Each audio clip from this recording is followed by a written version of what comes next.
Donc, comme Pierre-David vient de le dire, c'est clair, on est en train de sortir de 400 années d'esclavage. On est très heureux. La traversée de la mer Rouge, c'est l'événement déterminant, le grand marqueur de toute l'histoire de ce peuple. Ils éclatent en chants de louanges. Tout est magnifique, tout est pour le meilleur, dans le meilleur des mondes. Je chanterai en l'honneur de l'Éternel, car il a fait éclater sa gloire. Exode 15, donc dans le même chapitre que je vais étudier aujourd'hui avec vous. Le dernier verset, c'est 15, 21. Chantez en l'honneur de l'Éternel, car il a fait éclater sa gloire. Il a précipité le cheval et son cavalier dans la mer.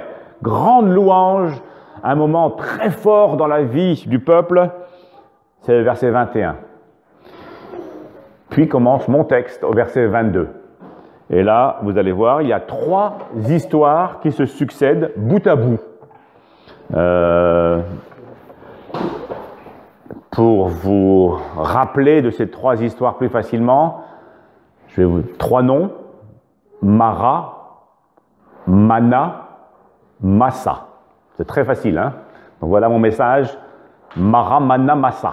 Alors on commence avec Mara. Lisez avec moi. Verset 22. Donc voilà, on est dans l'extase, dans la joie, dans la fête. Verset 22. Moïse fit partir Israël de la mer des roseaux, donc la mer Rouge qu'ils viennent de traverser, et ils prirent la direction du désert de Chour. Après 3 journées de marche dans le désert, ils ne trouvèrent pas d'eau. Ils arrivèrent à Mara. Mais ils ne purent pas boire l'eau de Mara parce qu'elle était amère. C'est pourquoi cet endroit fut appelé Mara. Le peuple murmura contre Moïse en disant: « Que boirons-nous » Moïse cria à l'Éternel, et l'Éternel lui indiqua un morceau de bois qu'il jeta dans l'eau, et l'eau devint douce. Ce fut là que l'Éternel donna au peuple des prescriptions et des règles, et ce fut là que Dieu le mit à l'épreuve, le testa. Il dit: « Si tu écoutes attentivement l'Éternel, ton Dieu, si tu fais ce qui est droit à ses yeux, si tu prêtes l'oreille à ses commandements, et si tu obéis à toutes ses prescriptions, je ne te frapperai d'aucune des maladies dont j'ai frappé les Égyptiens, car je suis l'Éternel qui te guérit. » Mara. Moïse les conduit à Mara. Alors, est-ce que Moïse est un mauvais chef? Il les a conduits au mauvais endroit. Il les a conduits vers de l'eau amère. Et vous me dites: mais non, Philippe, tu te rappelles, c'est autre chose. Tu te rappelles au chapitre 15, non, 14, il me semble. 13, 17, vous vous rappelez, on a lu ça plusieurs fois déjà. 13, 17. Lorsque le Pharaon laissa partir le peuple, Dieu ne le conduisit pas par le chemin qui passait par le pays des Philistins, même si c'était le plus direct. Dieu. D'accord? Et verset 18. Dieu fit donc faire au peuple un détour par le chemin du désert vers la mer Rouge. Donc Dieu conduit. Donc on ne peut pas dire c'est la fête de Moïse qui sont arrivés à Mara. Non, c'est Dieu qui conduit et c'est Dieu qui fait faire un détour par le chemin du désert. Si le peuple est dans le désert, c'est parce que Dieu le voulait dans le désert. Le texte est parfaitement clair. Après une éclatante victoire, une traversée formidable de la mer, Dieu conduit le peuple dans le désert. Et ils ont soif, et ils se plaignent, et ils murmurent contre leur chef. Et Dieu fait un miracle. Dieu guérit l'eau par un bout de bois que Moïse jette dans l'eau. Alors, ce premier endroit est clairement, c'est marqué dans le texte, un endroit de test, un endroit d'épreuve. Le texte dit clairement, on l'a lu, ce fut là que Dieu mit son peuple à l'épreuve, verset 25. Dieu met son peuple à l'épreuve. Il lui donne des prescriptions, il lui donne des règles, il lui donne des lois. Le cadre est mis en place. Dieu dit, voilà mon cadre, voilà dans quel cadre vous allez opérer. Voilà comment fonctionne la famille de Dieu, voilà comment fonctionne mon peuple. Je vous ai pris pour moi, pour que vous alliez me servir, on l'a vu, hein, dans le désert. Et voilà mes règles. Est-ce que Dieu leur aurait donné à boire s'ils n'avaient pas râlé et murmuré? Ben évidemment, il ne les aurait pas laissés mourir dans le désert. Mais ils ont estimé qu'il fallait râler, il fallait murmurer. Et le test que Dieu met en place ici, c'est un test qui va être reproduit et reproduit et reproduit, et qui est reproduit dans chacune de nos vies tous les jours. C'est le test de la confiance. Est-ce que tu as confiance en Dieu? Dieu te prend, te sort, et il te ramène dans le désert, et c'est un test. Eh bien là, ils ont raté leur test, hein, c'est clair. Ils ont murmuré, ils ont râlé, voilà. Pourquoi on est là? Alors on se dit, c'est sûr que après un grand moment de louange, ils passent un test, ils le ratent, c'est sûr qu'il y a des gens dans l'équipe qui disent, bon, la prochaine fois, je ne me fais pas avoir. La prochaine fois qu'il y a un test, c'est sûr que là, je sentirai les choses arriver, je dirai, oh, attends les gars, c'était un test, cette fois-ci on va le passer. Donc là, je crois que c'est ça qui va se passer, hein. Enfin j'espère en tout cas, hein, voilà. L'avenir nous le dira. Mais en tout cas, Dieu, dans sa grande bonté, je n'ai pas lu le verset, mais je vais le lire maintenant, après ce premier test, il va conduire le peuple, verset 27, regardez, c'est un très beau verset, dans un autre lieu. Donc là, ils viennent de passer par le désert de Chour, verset 22, et le verset 27, ils arrivent à Élim. C'est intéressant. Élim, c'est quoi? Il y avait à Élim 12 sources d'eau et 70 palmiers. C'est marrant, hein, Israël est venu, ils ont compté 1, 2, 3, 4, 5, 6, 7. Et en haut des palmiers, oh, des dattes, oh, purée! Un lieu de rêve, Élim. Élim, ça me rappelle quelque chose. Ça. Élim, c'est pas le nom de l'église de Lambersart? Élim, c'est ça, hein? Quand j'ai vu ça, Élim, ah ouais, tiens, Élim, c'est ça. Un lieu avec des sources d'eau et puis des palmiers. Que du bonheur. Et là, dans ce verset, ne mentionne pas de murmure. C'est un peu surprenant. Voilà. Ils viennent dans un lieu où ils peuvent boire, glou, glou, glou, glou, ils peuvent prendre des dattes, manger, il n'y a pas de murmure. Est-ce que, j'aimerais vous poser quelques questions très pratiques, est-ce que ces cousins éloignés, ce peuple d'Israël, ne nous ressemble pas énormément? Tant que je maîtrise mon environnement, eau fraîche à gogo, dattes à gogo, eh bien je râle pas. Je suis de bonne humeur, tout va bien, mon approvisionnement est constant, j'ai ce que je veux, je suis content. Mais dès que je ne peux pas avoir ce que je veux, dès que l'eau n'est pas à mon goût, ah c'est amer, c'est pas bon, c'est pas ça que je voulais, dès que les gens autour de moi ne me donnent pas ce que je veux, dès que j'estime que je dois avoir droit à ça, attends, Seigneur, tu nous ramènes là, l'eau est amère, j'estimerais que tu nous donnes de l'eau plus sympathique que ça. Alors, je tombe dans le râlement, le mécontentement. Il me semble qu'on leur ressemble pas mal. Mais le temps est serré, donc je ne vais pas m'arrêter trop longtemps ici. Donc, premier, Mara. Deuxième, Mana. Alors, on continue. Donc, on estime qu'ils ont appris leur leçon. Dieu leur donne un petit moment de répit à Élim et ils continuent le chemin. Toute l'assemblée des Israélites partit d'Élim. Ils ont laissé les dattes et les sources. Et ils arrivèrent à un autre désert, le désert de Sin, qui est entre Élim et le Sinaï, le 15e jour du 2e mois après leur sortie d'Égypte. Toute l'assemblée des Israélites murmura contre Moïse et Aaron dans le désert. Les Israélites leur dirent: « pourquoi ne sommes-nous pas morts de la main de l'Éternel en Égypte, quand nous étions, écoutez bien, quand nous étions assis près des marmites de viande. Et là, j'ai l'impression que les Israélites, en fait, ne sont pas juifs, ils sont ukrainiens, peut-être français, franco-ukrainiens. Français pour les râlements et ukrainiens pour les marmites de viande. Quand nous mangions du pain, bon, du pain et de la viande, ouais, c'est vrai, c'est franco-ukrainien ça. Du pain à satiété, ça veut dire autant qu'on en voulait. Au contraire, vous nous avez conduits dans ce désert pour faire mourir de faim toute l'assemblée.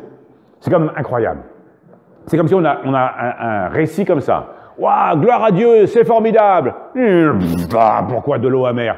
Et après il remonte. Élim, Élim, les dates et les machins. Mais pourquoi on est dans le désert, on va mourir? On a faim. Voilà le cri d'Israël. On a faim, on veut du pain, on veut de la viande. Pourquoi tu nous as sauvés? Pourquoi tu nous as fait sortir d'Égypte? On était bien là-bas. L'Égypte, c'était cool après tout. C'était des vacances. La réalité était tout autre que ça. Hein. Ils avaient crié du fond de l'esclavage. Ils souffraient sous le coup des fouets. Et Dieu avait délivré. Il avait répondu. Il avait fait sortir. Comment vous auriez répondu si vous étiez Dieu devant, j'allais dire, une bande d'abrutis comme ça? Comment vous auriez répondu? Moi, j'aurais utilisé ça. Hein. Et pourtant, Dieu ne fait pas ça. Dieu, dans sa bonté, fait littéralement pleuvoir du pain. Et le soir, la viande arrive toute seule, du ciel.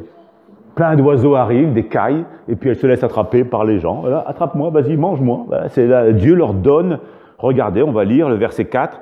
L'Éternel dit à Moïse, je vais faire pleuvoir, c'est beau, hein, faire pleuvoir du pain pour vous depuis le ciel. Le peuple sortira et il en ramassera chaque jour la quantité nécessaire. Ainsi, encore une fois, je le mettrai à l'épreuve. Je vais le tester. Il les a testés à Mara et il va les tester à Massa. Je vais les tester pour voir s'il suivra ou non ma loi. C'est toujours le même test. Hein. Est-ce que tu suis, est-ce que tu gardes le cadre que Dieu donne ou pas? Le 6e jour, ils prépareront ce qu'ils auront apporté, c'est-à-dire le double de la portion ramassée chaque jour. Verset 6. Moïse et Aaron dirent à tous les Israélites, « Ce soir, vous reconnaîtrez que c'est l'Éternel qui vous a fait sortir d'Égypte. Le matin, vous verrez la gloire de l'Éternel, parce qu'il a entendu vos murmures contre lui. Que sommes-nous en effet pour que vous murmuriez contre nous ?» Moïse dit, « L'Éternel vous donnera ce soir de la viande à manger et le matin du pain à satiété, parce qu'il a entendu les murmures que vous avez proférés contre lui. Que sommes-nous en effet? Ce n'est pas contre nous que vous murmurez, mais c'est contre l'Éternel. » Moïse dit à Aaron, « Dis à toute l'assemblée des Israélites, approchez-vous devant l'Éternel, car il a entendu vos murmures. » C'est clair que là, tout le monde a entendu les murmures, hein, on le répète, on le redit. Tandis qu'Aaron parlait à toute l'assemblée des Israélites, ils se tournèrent du côté du désert, et voici que la gloire de l'Éternel parut dans la nuée. L'Éternel s'adressa à Moïse, « J'ai entendu les murmures des Israélites, dis-leur, au coucher du soleil, vous mangerez de la viande, et le matin, vous vous rassasierez de pain. » Rassasierez, ça veut dire, tu manges et tu n'as plus faim. Tu veux encore un bout de pain? Ah non, merci, je suis rassasié, ça veut dire j'ai plus faim, j'ai plus de place. Ainsi, vous reconnaîtrez que je suis l'Éternel votre Dieu. Le soir survinrent des cailles qui couvrirent le camp, et le matin, il y eut une couche de rosée autour du camp. Une fois cette rosée dissipée, il y avait à la surface du désert quelque chose de petit comme des grains, quelque chose de fin comme la gelée blanche sur la terre. Les Israélites regardèrent et se dirent l'un à l'autre, « Qu'est-ce que c'est ?»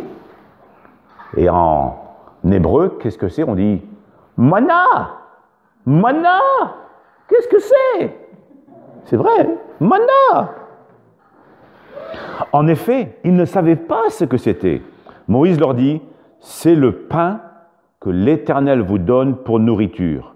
Voici ce que l'Éternel a ordonné, que chacun de vous en ramasse ce qu'il faut pour sa nourriture, une mesure de 2 litres par personne, suivant le nombre que vous êtes. Chacun en prendra pour ceux qui sont dans sa tente. Face au murmure, face au mécontentement du peuple, Dieu fait grâce et il pourvoit généreusement à tous ses besoins. Il manifeste sa gloire, il se présente à eux. Et encore une fois, pour faire quoi? Pour leur apprendre à lui faire confiance. Je pourvois à tous tes besoins, fais-moi confiance. Mais ce qui est très clair dans ce texte, c'est que Dieu ne veut pas être transformé en machine à boisson. Vous savez comment ça marche, hein? On met une pièce, on met 1 euro, je ne sais pas combien aujourd'hui, peut-être 2 euros. Et tu appuies après sur le bouton 22, ping, pouf, j'ai mon coca qui descend. Waouh! Ça, c'est une machine à boisson. Et Dieu dit non, non, non, moi je ne suis pas une machine à boisson. Ça ne marche pas comme ça. Tu ne mets pas 1 euro, et puis tu appuies sur le bouton mana, la mana tombe, tu prends, ah ben j'en prends encore un. 1 euro, mana encore, oh mana. Ça ne marche pas comme ça. Dieu dit, moi je donne la nourriture, mais je donne mes règles en même temps. Tu prendras 2 litres par personne, pas plus. Pourquoi? Parce que Dieu donne les règles en même temps qu'il pourvoit. Il ne veut pas être une machine sur laquelle je viens et j'appuie plusieurs fois. Bang, bang, bang, bang, bang, bang. Ça tombe, ça tombe. C'est bon, maintenant je peux partir, j'en ai assez pour une semaine. Ça ne marche pas comme ça. Pourquoi? Toujours la même chose. Dieu veut établir un lien de confiance, un lien de redevabilité, un lien fort entre lui et son peuple. Dieu veut construire une relation avec son peuple. Il ne veut pas être une machine à boisson. Ça ne l'intéresse pas.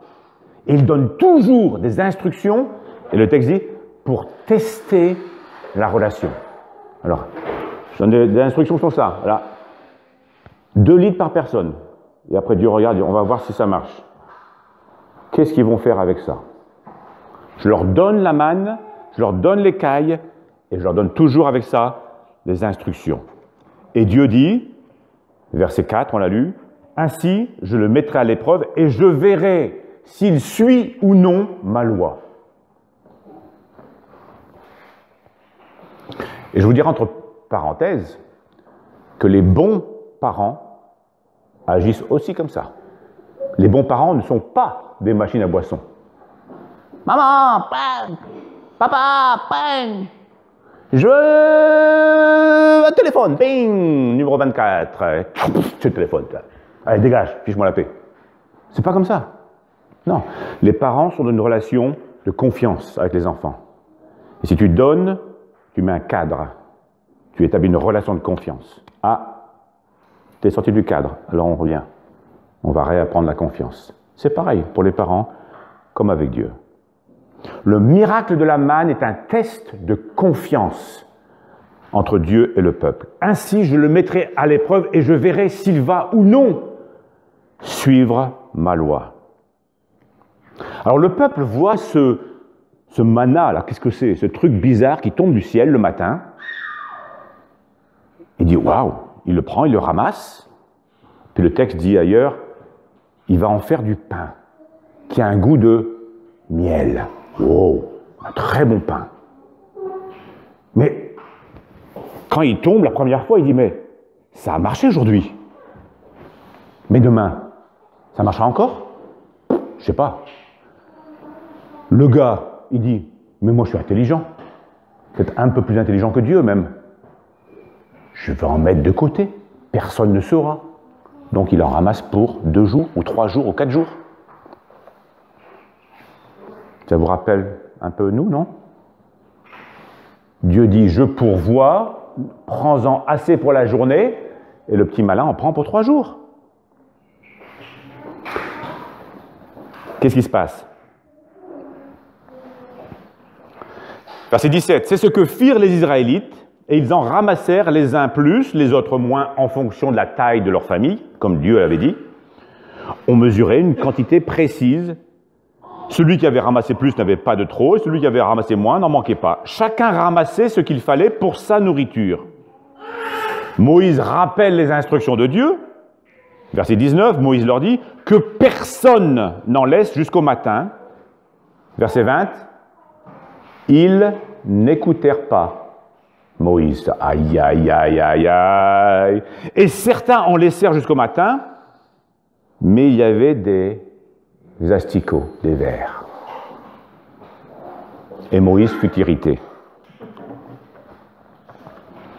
Les gens qui pensent qu'ils sont plus intelligents que Dieu. Les gens qui pensent qu'ils peuvent passer entre les mailles du filet, comme ça, là. Ah, moi, je sais mieux. C'était le test. Et le matin, ton pot, ta réserve, que tu avais mis de côté pour te rassurer, bah, comme ça, je suis sûr que demain, j'aurai quoi manger.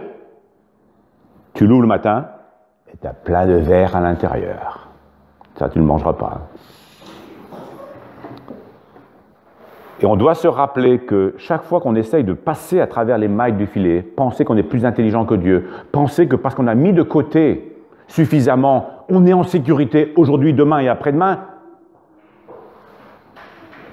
c'est les asticots. C'est quelque chose qui va pourrir. Ça pourrit notre vie. Ça détruit notre relation de confiance à Dieu, que Dieu veut installer. Son but principal, c'est pas de nourrir son peuple. Ça, c'est facile pour Dieu. Mais c'est d'installer une relation de confiance avec lui. Ok, tu as confiance pour moi. Regarde, aujourd'hui, tu as eu de la manne? Oui. Ben, demain, il y en aura aussi. Ah, c'est sûr? Ben, fais-moi confiance. C'est ça qui l'intéresse, Dieu. Cette relation de confiance entre lui et nous. Les disciples de Jésus, des années plus tard, vont demander à Jésus, « Apprends-nous à prier. » Qu'est-ce que Jésus leur dit? Priez comme ça. « Donne-nous notre manna, notre pain,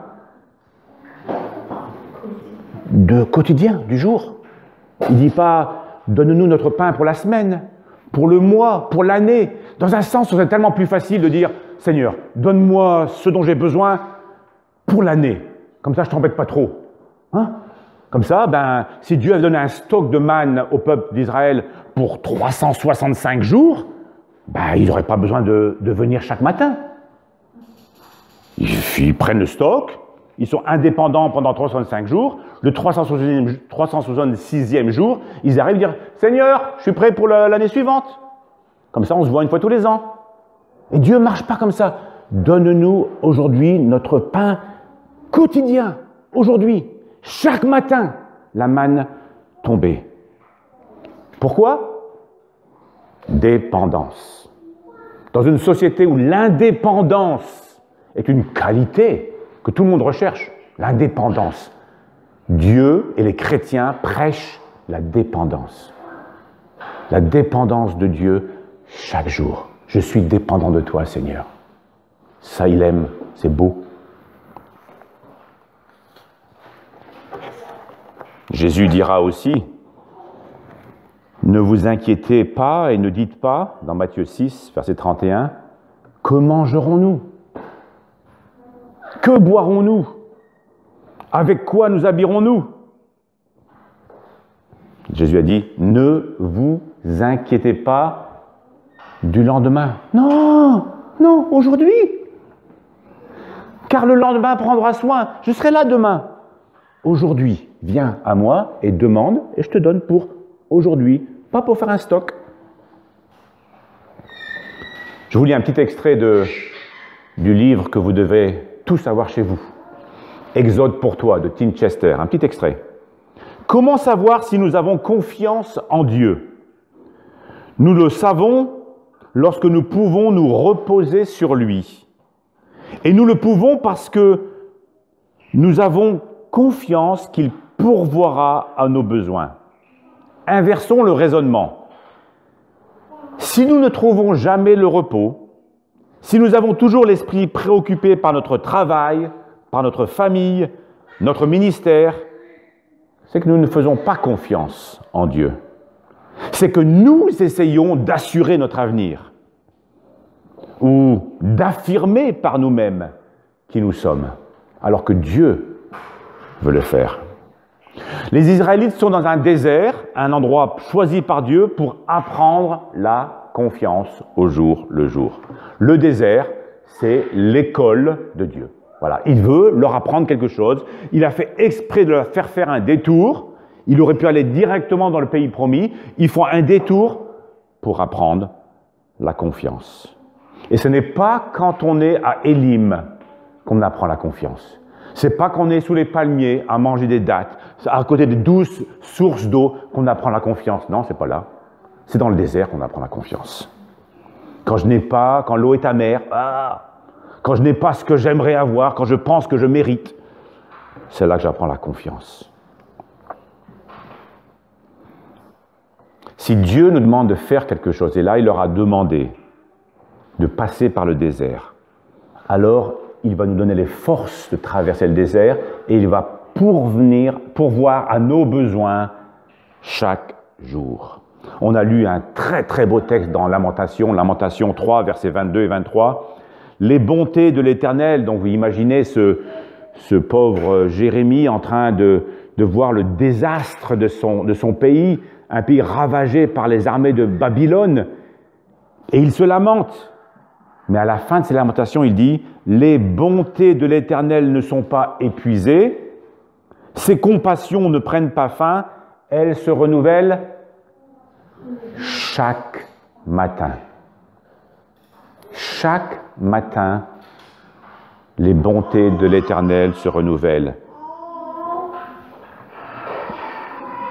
Est-ce que vous avez déjà entendu des gens qui disent, moi j'ai entendu plusieurs fois, des gens qui disent « Oh, ça, j'aurais jamais pu le faire. Oh, j'aurais jamais pu aller comme missionnaire à l'étranger. Ben non, avec ma famille, c'est impossible. Ça. Jamais. » Nous a dit souvent, j'aurais jamais pu adopter. Moi, j'aurais jamais eu les forces. Moi, jamais. Qu'est-ce qu'on est bête. Qu'est-ce qu'on est bête. Si Dieu donne un ordre, ben, il donne les forces. Si Dieu dit va, il accompagne et il nourrit. Mais il nourrit, pas pour l'année, pas pour le mois, pas pour la semaine. Il nourrit, donne-nous aujourd'hui notre pain quotidien. Chaque matin, il renouvelle ses bontés. Dieu a promis, Philippiens 3, 19, « Mon Dieu subviendra pleinement à tous vos besoins. » C'est une promesse de Dieu, ça. Alors, qu'importe ce qu'il te demande de faire, fais-le. Et Dieu pourvoira pleinement à tout. Ah, je manque de patience, moi j'aurais jamais pu prendre un truc comme ça. S'il te demande de le faire, tu donneras la patience. Ah, mais j'ai pas les forces, c'est impossible, c'est au-delà de moi ça. Si tu te demandes de le faire, tu donneras les forces. C'est comme ça marche toujours comme ça. Mais Israël a du mal à comprendre cette idée, que Dieu pourvoit aux besoins chaque jour. Si Dieu te demande d'endurer quelque chose, même une tentation. Oh, punaise, non, je ne pourrais jamais tenir là-dessus. C'est une trop grande tentation. Si Dieu te demande d'être à un endroit précis, il te donnera la force pour endurer la tentation. Mais un jour à la fois. Combien de temps Dieu a-t-il donné de la manne à son peuple? Ouais. Verset 35. 16, 35. Les Israélites mangèrent de la manne pendant 40 années. C'est fou ça, 40 années. Et combien de fois Dieu leur a donné un stock pour la semaine? 0. 40 années, chaque jour la manne, sauf, parce que là j'ai des puristes, là, attends, t'as oublié dans le texte, il dit que, sauf les week-ends. Là, les week-ends, Dieu faisait un miracle. C'était vraiment un miracle. Chaque vendredi matin,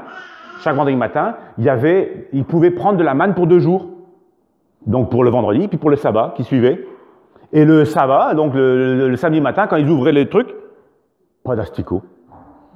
J'imagine lundi le gars dire, attends, je refais le test. Lundi, il en prend pour 2 jours.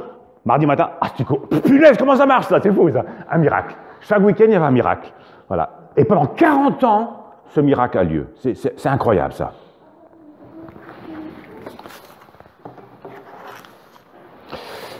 En tout cas, par cette histoire de manna, moi je suis plus convaincu que jamais que Dieu veut nous dire qu'il a envie, qu'il souhaite, qu'il désire pour chacun d'entre nous d'établir cette relation de dépendance quotidienne pour tous nos besoins de chaque jour. Et quand je parle de ça, je parle pour moi, je vous assure en premier, ce message est d'abord pour moi et peut-être pour vous aussi. J'ai besoin de patience chaque jour. J'ai besoin d'amour chaque jour. J'ai besoin d'une faim de Dieu chaque jour. Et chaque jour, il peut la renouveler. Chaque matin, il l'a promis. On continue, parce qu'on a fait Mara, Mana, et il nous reste Massa. Alors, chapitre 17, verset 1. Toute l'assemblée des Israélites partirent du désert de Sin. Donc, Shur, Elim, Sin. Désert, Elim, Sin. Donc, ils partent du désert de Sin pour parcourir les étapes que l'Éternel leur avait ordonnées. Et ils campèrent à Réphidim. Là, le peuple, je le sens mal, ne trouva pas d'eau à boire. Ils ont appris. Pardon, ils ont appris. Là, ça me rassure. Ils ont appris. Alors le peuple chanta les louanges de l'Éternel. Alors le peuple chercha querelle à Moïse et ils dirent « Donnez-nous de l'eau à boire !» Moïse leur répondit « Mais pourquoi me cherchez-vous querelle ?» Écoutez ce qu'il dit. « Pourquoi provoquez-vous l'Éternel ?» Alors là, c'est très grave. Pourquoi provoquez-vous l'Éternel? Le terme « provoquez-vous l'Éternel », c'est exactement le même terme dans l'hébreu que quoi? Quand Dieu dit « à Mara, je vais tester mon peuple » et à Mana, je vais tester mon peuple. En fait, on a inversé la mécanique ici. Le peuple est en train de tester Dieu. Dans les deux premiers, c'est Dieu qui teste. Est-ce qu'ils vont obéir? Ah non. Dans le deuxième, est-ce qu'ils vont m'obéir? Gardez mes lois. Ah non. Et là, le peuple dit, oh Dieu, c'est à moi. C'est moi maintenant qui va te tester. Genre, voilà à quoi mènent les murmures et les râlements. Et chaque fois qu'on pestifère sur les événements de la vie, on arrive à tester Dieu. Pourquoi provoquez-vous l'Éternel? Le peuple était là, pressé par la soif, et il murmurait contre Moïse. Et il disait, pourquoi nous as-tu fait quitter l'Égypte? C'est pour nous faire mourir de soif, moi, mes enfants et mes troupeaux. Moïse cria à l'Éternel en disant, que puis-je faire pour ce peuple? Encore un peu, ils vont me lancer des pierres. L'Éternel dit à Moïse, passe devant le peuple et prends avec toi des anciens d'Israël. Prends aussi dans ta main ton bâton, celui avec lequel tu as frappé le fleuve, et marche. Je me tiendrai, dit Dieu, je me tiendrai devant toi sur le rocher d'Horeb. Tu frapperas le rocher, et il en sortira de l'eau, et le peuple boira. Moïse agit ainsi sous les yeux des anciens d'Israël. Il appela cet endroit Massa et Mériba, parce que les Israélites lui avaient cherché querelle et avaient provoqué l'Éternel en disant « L'Éternel est-il au milieu de nous? Oui ou non ?»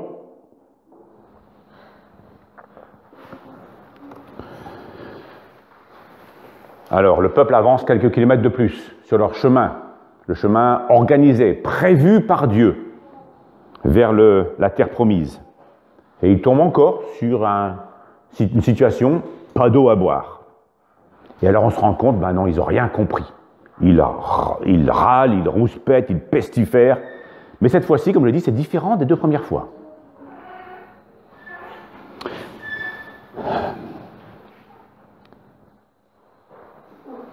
Quand on râle et quand on pestifère, quand on se plaint, on cherche en quelque sorte querelle à Dieu. Ce n'est pas inoffensif, bien au contraire. D'une part, lorsqu'on râle, c'est hautement contagieux. Hein, c'est un peu comme des maladies là, enfantines, on les touche à peine, pouf, le suivant est là. C'est très contagieux lorsqu'on râle. Quand quelqu'un est en train de dire « Oh punaise, j'en ai marre d'eux, j'en ai marre d'eux », très rapidement, il y a quelqu'un à côté qui dit « Ouais, c'est vrai que quand même, il ne devrait pas… » quand on râle par rapport à sa famille, par rapport à l'église, par rapport au gouvernement, par rapport à la vie en général, par rapport au temps, par rapport au Covid, je ne sais pas. C'est très facilement contagieux. Quand on est de bonne humeur et qu'on dit des bonnes choses, c'est pas très contagieux. C'est un peu contagieux, mais pas autant que râler. Mais quand nous râlons, non seulement c'est contagieux, mais c'est aussi une façon de juger Dieu. Et pourquoi on peut le dire avec une telle force? C'est parce que la Bible le dit. Tout à l'heure, on a lu un psaume, le psaume 95. Regardez le psaume 95, versets 8 et 9. Le psaume dit « Aujourd'hui, Dieu parle, aujourd'hui, si vous entendez sa voix, n'endurcissez pas votre cœur comme à Mériba, comme lors de la journée de Massa. » On y est là, hein? Voilà. Le psalmiste est en train d'analyser ce qui s'est passé à Massa. Et il dit « N'endurcissez pas votre cœur. » Et il continue, verset 9. « Là, vos ancêtres m'ont provoqué, ils m'ont mis à l'épreuve, ils m'ont testé, moi, Dieu, bien qu'ils m'avaient vu agir. » Quand on parle de ne pas endurcir son cœur dans le contexte d'Exode, à quoi vous pensez? À Pharaon. Son cœur s'est endurci. Il s'est endurci le cœur et Dieu a endurci son cœur. Et ça l'a amené à la faillite totale. Dieu dit, quand on se plaint, on peut se plaindre de plein de choses, hein, de nos circonstances. Seigneur, pourquoi tu m'as donné ce corps? Pourquoi tu m'as donné ces circonstances? Pourquoi pas ça? Et pourquoi lui, il a ça et pas moi? On peut se plaindre de mille et une choses. Quand on se plaint, notre cœur s'endurcit. Et nous sommes en train de juger Dieu, de tester Dieu. Cette attitude d'Israël va l'amener à vagabonder 40 ans dans le désert. Un dernier petit point, qui est peut-être le plus important. Je vous ai dit en début que tout l'Ancien Testament, mais tout le livre de l'Exode en particulier, est une ombre d'une réalité du Nouveau Testament. Hein? On le dit depuis plusieurs dimanches. Hein? L'ombre des réalités. Où est Jésus dans tout ce que je viens de dire? Où est Jésus dans Mara, Mana, Massa?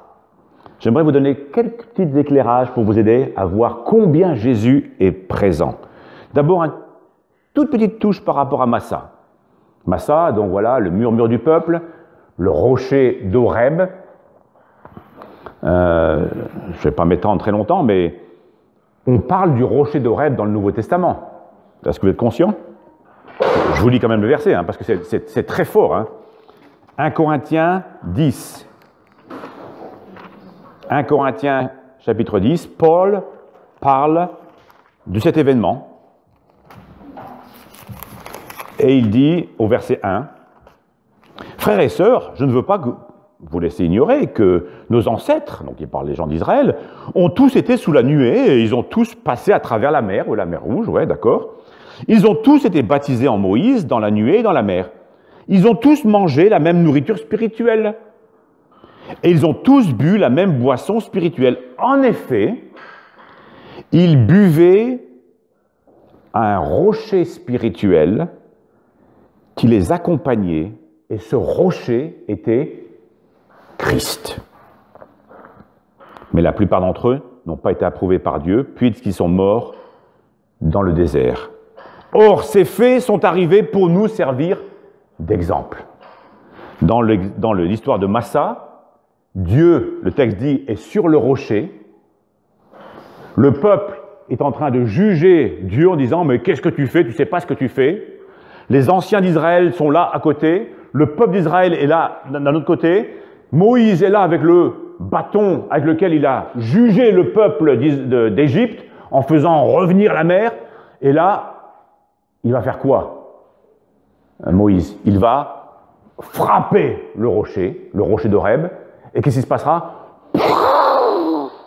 L'eau va couler à flot du rocher et va abreuver 2 millions de personnes et leurs troupeaux. Et Paul dit, bah, ce rocher, c'était Christ. Ils ont bu de ce rocher qui les suivait à travers ces 40 années. C'est bizarre, hein? Ces 40 années dans le désert, ils ont été abreuvés par Christ. Ok, on peut y revenir une autre fois, c'est juste une belle histoire. Mais j'aimerais revenir sur Mana et m'arrêter avec ça. On a lu tout à l'heure chapitre 6 de Jean. Ouvrez vos Bibles dans chapitre 6 pour finir, de Jean, parce que là, le parallèle est énorme. Il est tellement beau. Jean 6.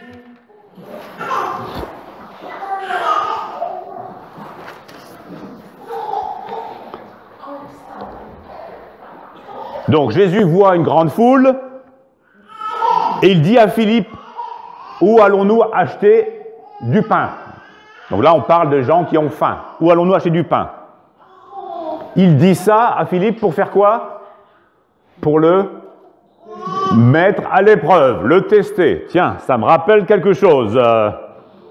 Ensuite, Jésus va multiplier 5 pains et 2 poissons et nourrir une énorme foule qui sera tous rassasiés. Oh, ça me rappelle autre chose, hein?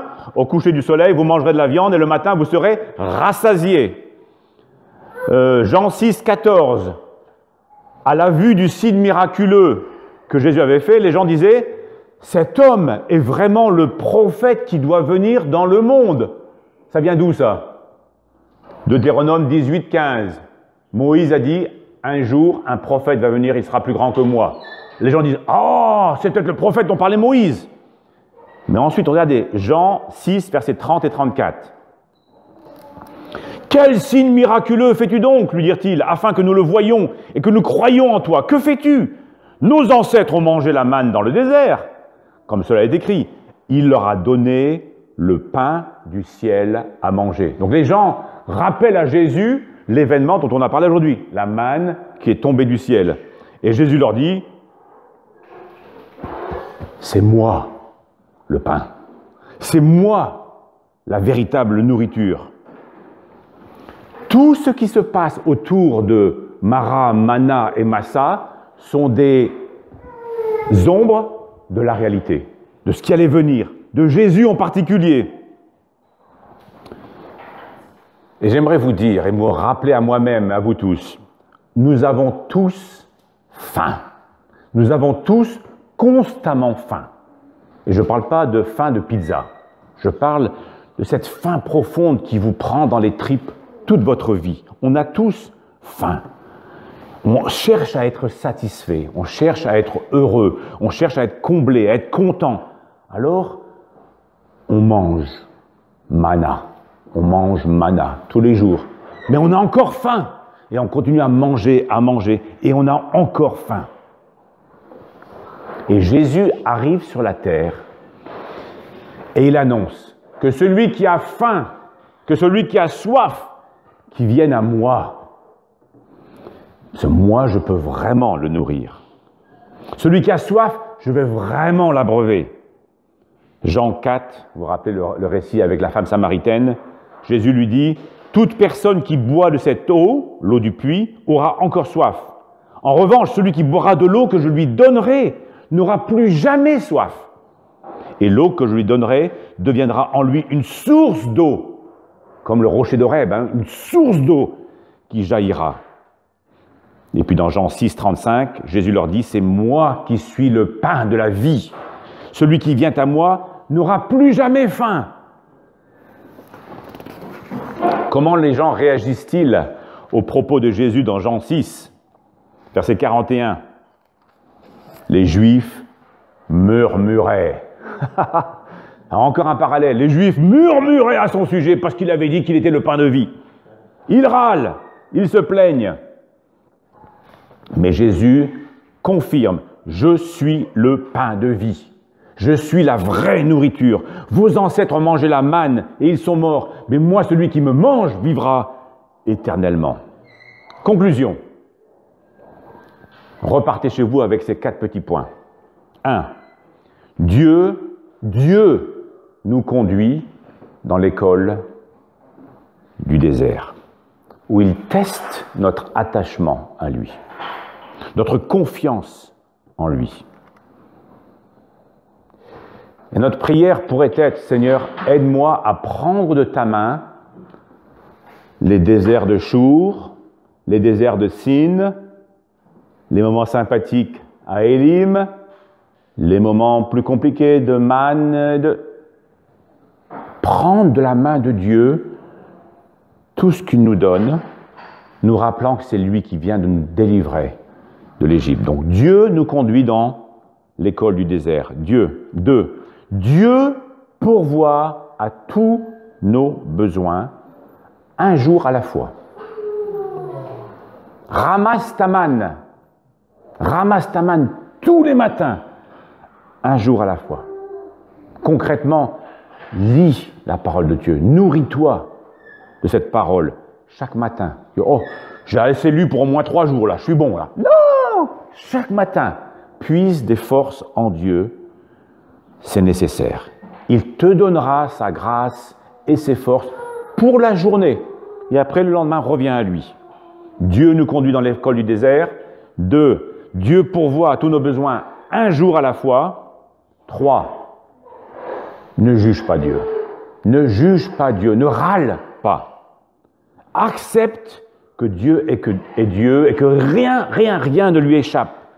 Il sait quand tu es dans le désert. C'est lui qui t'y a conduit de toute façon. Il sait quand tu manques d'eau. Il sait quand l'eau te paraît amère. Il sait tout ça. Ne râle pas, ne juge pas Dieu. Ne le provoque pas. Et 4, peut-être le plus important, si tu as soif et si tu as faim, et je répète, on a tous faim, on a tous soif au niveau de nos tripes. Il y a cette insatisfaction, hein, elle est là. Viens te rassasier à Jésus. Je relis un verset dans Exode 16. Toute l'assemblée des Israélites murmura contre Moïse et Aaron dans le désert. Les Israélites leur dirent « Pourquoi ne sommes-nous pas morts dans la main de l'Éternel en Égypte, quand nous étions assis près des marmites de viande et quand nous mangions du pain à satiété ?» Et ça me rappelle un autre verset que vous connaissez, qui parle encore plus en détail de ce à quoi ils rêvent, ces gens-là. Hein. Donc ils rêvent des marmites de viande en Égypte, ils rêvent du pain à satiété en Égypte, mais ils rêvent aussi dans Nombre 11.5. Nous nous souvenons, disait-il, des poissons que nous mangions en Égypte. Nous nous souvenons des concombres, des melons, des poireaux, des oignons, de l'ail. Ils font la liste de tous ceux à quoi ils pensent en allant là-bas. C'était tellement bien, oh là là.